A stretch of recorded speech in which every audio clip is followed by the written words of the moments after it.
Luto akong fish steak. Fish steak.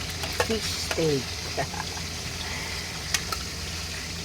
Ito, yellowfin ito. Yellowfin na ano.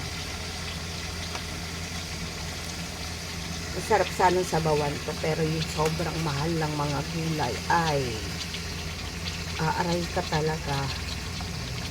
Kaya para naman makatipid, fish steak na lang.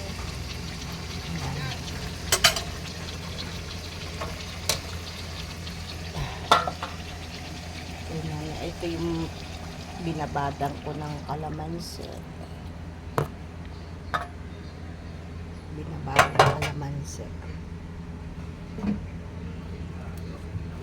Luto naman na yung isda kasi nga pinirito ko na yan. Okay.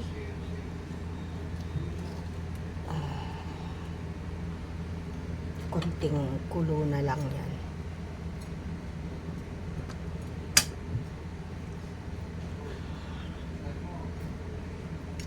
Okay na yan.